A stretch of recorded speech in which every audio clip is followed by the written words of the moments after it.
Creation was a film that Obie started with Harry Hoyt. They both worked together on The Lost World. And this was similar to The Lost World in a way. And they did about a year's work, I suppose, at RKO. Willis O'Brien made a number of tests just to show how the animals would move. It was the first time that dinosaurs took on this realistic approach. It's a question of keeping the head and the arms and the legs all in synchronization so that the movement looks natural and not just a stiff puppet that moves around like Pinocchio. But it's rather static, and there's not a great deal of drama in it. But I think it was just made as an example of what the animals could do. O'Brien made stars of the dinosaurs, and I think that was important, that he brought them to life where you can't go out and photograph a dinosaur, so you have to create one. And that's the beauty about Willis O'Brien's technique of the single figure. He made that very popular.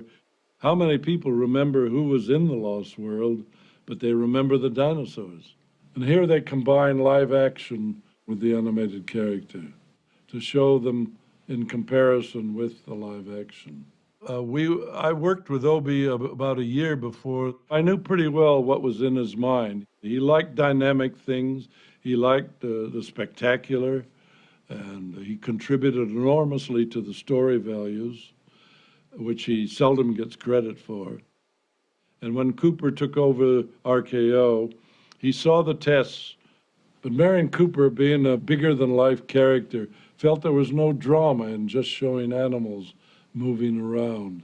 Cooper felt there should be a central character, such as Kong, to give the story a forward motion.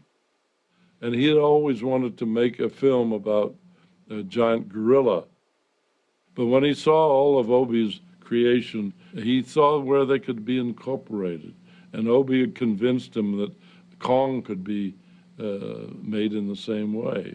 And he felt that his idea about a gorilla fighting possibly the Komodo lizards could be done right in the studio with the stop-motion technique. So he canceled Creation.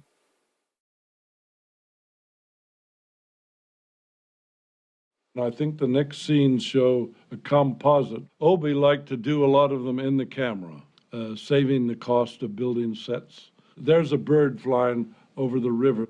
That's a technique that I used in my fairy tales. I always had a bird fly through if it was a static scene, so that you wouldn't get bored with just looking at a straightforward shot. They probably put that water in the foreground as a bypack in the camera, and then wound the film back and exposed the animation. Now this is a composite shot made with the Williams process, where you see the live action in conjunction with the animated character. We used to be criticized a lot when we made the remake of 1 million BC, that man never lived in the age of the dinosaur.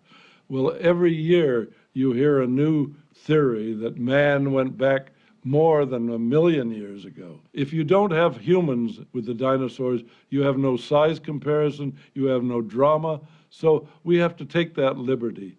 After all, we're not making these pictures for professors. They probably never go to the cinema anyway. This, of course, would tug on your heartstrings to see this man shooting this baby dinosaur. Oh, he's shooting them in the eye. Ah, the villain. And the mother hears it and comes running to the rescue of her child. This is probably a mock-up model of full-size baby dinosaur, which they intercut with the animation.